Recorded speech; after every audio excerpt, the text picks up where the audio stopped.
जैसे कि फ्रेंड्स आप सबको पता चल ही गया होगा कि आने वाली 8 तारीख यानी कि 8 अप्रैल को सूर्य ग्रहण लगने वाला है, जो कि साल का पहला सूर्य ग्रहण होने वाला है। अभी 25 तारीख को ही चंद्र ग्रहण लगा हुआ था, 25 मार्च को होली पर ही, और अब सूर्य ग्रहण लगने जा रहा है। तो फ्रेंड्स अब आप लोग बहुत ज़्यादा टेंशन हो। मेरे पास एक वीडियो मैंने ऑलरेडी डाल रखा है, उस पर काफ़ी सारे कमेंट्स आने शुरू हो गए हैं कि मैम क्या क्या सावधानी रखें, प्लीज़ डिटेल में बताइए।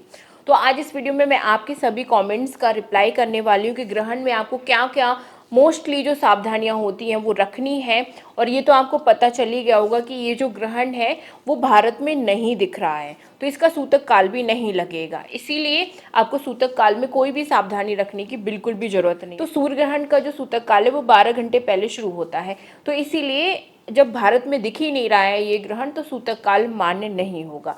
बाकी जो सावधानियां हैं आपको वो केवल ग्रहण के समय पर ही रखना है, जब ग्रहण की टाइमिंग है, ठीक है ना। अब जो ग्रहण का समय, सही समय होने वाला है वो 8 अप्रैल रात 9:12 से रात के 1:25 तक रहने वाला है, ठीक है ना। तो कंफ्यूज होने की जरूरत नहीं है। 8 अप्रैल रात को 9:12 से ये ग्रहण शुरू हो जाएगा और रात के 1:12 तक ये ग्रहण रहेगा, ठीक है ना।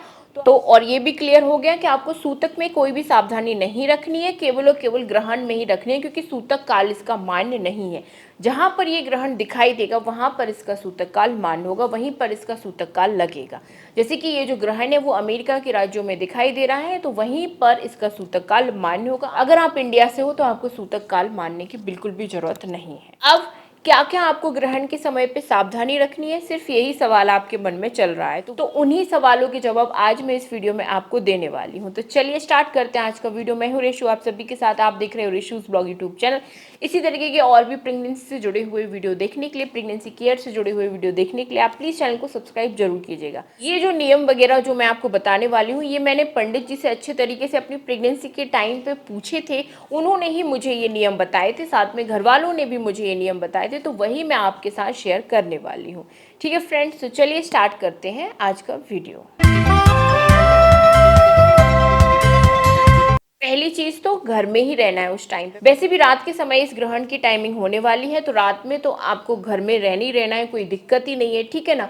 लेकिन अगर आप छत वगैरह पे जाते हो रात को 9 बजे के बाद, तो बस वो जाना बंद कर देना है। घर में अपने कमरे में ही आपको अंदर रहना है। साथ ही साथ अगर वॉशरूम वगैरह आपका बाहर है, आपको बाहर की साइड जाना होता है, खुले आसमान के नीचे जाना होता है, तो आप अपने पेट को अच्छे तरीके से ढक कर जाइए, कोई परेशानी वाली बात ही नहीं है। नेक्स्ट क्वेश्चन आता है आपका कि सो सकते हैं क्या। तो हाँ, आप ग्रहण में सो सकते हो। वैसे भी इस ग्रहण को भारत में नहीं देखा जा सक रहा है, तो इसका इतना ज़्यादा प्रभाव भी नहीं पड़ेगा। तो आप सोइए, अगर 9 बजे के बाद आप सो जाते हो तो और भी अच्छा है, कोई दिक्कत ही नहीं है, सो जाइए आराम से।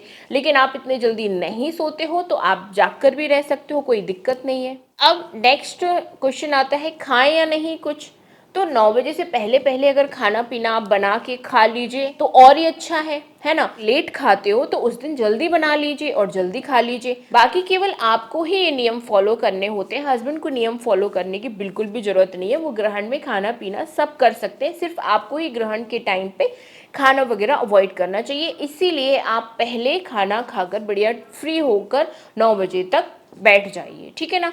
तो जल्दी बनाइए, 8 बजे तक खा लीजिए और फ्री होकर एक कमरे में अपना बैठ जाइए। नींद आ रही है तो सो जाइए। और बाई चांस अगर आपको पानी वगैरह पीना पड़ रहा है रात में, तो उसमें तुलसी के पत्ते पहले से ही तोड़ कर रख लीजिए और वो डाल लीजिए, ठीक है ना। तो वो वाला पानी भी आप ले सकते हो। बाकी अगर थोड़ी बहुत भूख लगती है, अगर आप लेट जागते हो तो कुछ खा भी सकते हो, कोई दिक्कत नहीं, लेकिन उसमें भी तुलसी के पत्ते डले होने चाहिए। साथ ही साथ धार वाली चीजों का इस्तेमाल आपको ग्रहण के समय पे नहीं करना है, जो टाइमिंग होने वाली है। इसीलिए मैंने बोला ना कि पहले खाना पीना बना लीजिए, जैसे कि चाकू छुरी वगैरह का आपको इस्तेमाल ही ना करना पड़े, और सुई वगैरह का इस्तेमाल भी आप बिल्कुल ना कीजिए। बाकी बात आती है कि आप सुसु पॉटी वगैरह जा सकते हो, तो हाँ जी आप जा सकते हो, जैसे कि मैंने आपको बताया कि बस आपको अपने पेट को अच्छे तरीके से ढक कर रखना चाहिए। बाकी आप ग्रहण के टाइम पे टीवी, मोबाइल वगैरह जो मर्जी आप अपना टाइम पास कर सकते हो। साथ ही साथ जैसे कि मुझे पंडित जी ने बताया था कि ग्रहण के प्रभाव से बचने के लिए आप अपने मुंह में एक तुलसी का पत्ता भी रख सकते हो। तो वैसे भी शाम के टाइम तुलसी का पत्ता नहीं तोड़ा जाता है, तो आप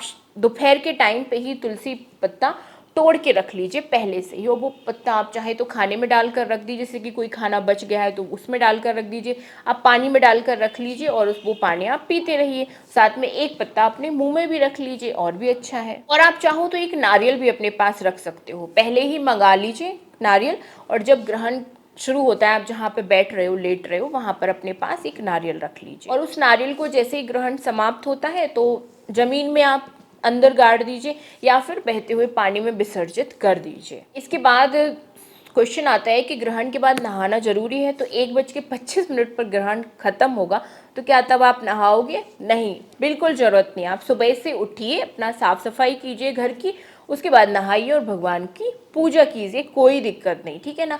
और साथ में जैसे कि मेरे पास लास्ट जो मैंने ग्रहण का वीडियो बनाया था उसमें बहुत सारे कमेंट्स आए थे, मैम मेरे से ये गलती हो गई, मैंने चाकू इस्तेमाल कर लिया, कैंची इस्तेमाल कर लिया, तो कोई दिक्कत तो नहीं है। तो देखिए वैसे तो कोई दिक्कत नहीं होती है, सिर्फ ये मन की हमारी धारणाएं होती हैं, बाकी सारा भगवान के हाथ में होता है, इसीलिए आपको घबराने की बिल्कुल भी जरूरत नहीं है। कोई छोटी मोटी मिस्टेक अगर आपसे हो जाती है, लेकिन जानबूझ के कोई मिस्टेक मत कीजिए, बस अच्छी अच्छी बातें सोचिए, उस टाइम पे पॉजिटिव रहिए। और ग्रहण समाप्त हो जाने के बाद आप कुछ दान वगैरह कर दीजिए।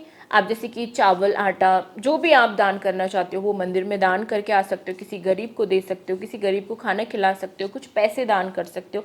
कहते हैं गर्भवती के हाथ से जो दान होता है वो बहुत ज़्यादा शुभ होता है, उसके बच्चे को बहुत ज़्यादा उससे आशीर्वाद मिलता है, ऐसा मुझे बताया गया था मेरे पंडित जी से, ठीक है ना। तो वही मैं आपको बता रही हूँ, तो आप ऐसा भी कर सकते हो। बाकी और घबराने की बिल्कुल भी जरूरत नहीं है, जितना हो सके उतने ही आपको नियम फॉलो करने चाहिए, अपने शरीर को कष्ट नहीं देना चाहिए, क्योंकि शरीर को कष्ट दोगे तो वैसे ही बच्चे को दिक्कत होगी, है ना। जैसे कई लोगों के यहाँ पे रूल होते हैं कि ग्रहण के टाइम पे खड़े रहना होता है, चलना होता है, लगातार वॉक करना होता है, नहीं, कुछ भी नहीं करना। आप आराम से सो, किसी भी पोजीशन में सो, करवट लेके सो, सीधे सो, जैसे मर्जी, जैसे आप कंफर्टेबल हो वैसे करो, कोई दिक्कत नहीं है, ठीक है ना।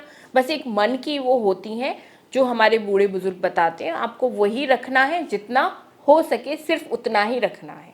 अपने शरीर को कष्ट पहुंचाकर किसी भी नियम का पालन आपको नहीं करना चाहिए, मेरी यही पर्सनल सलाह है आप सभी को।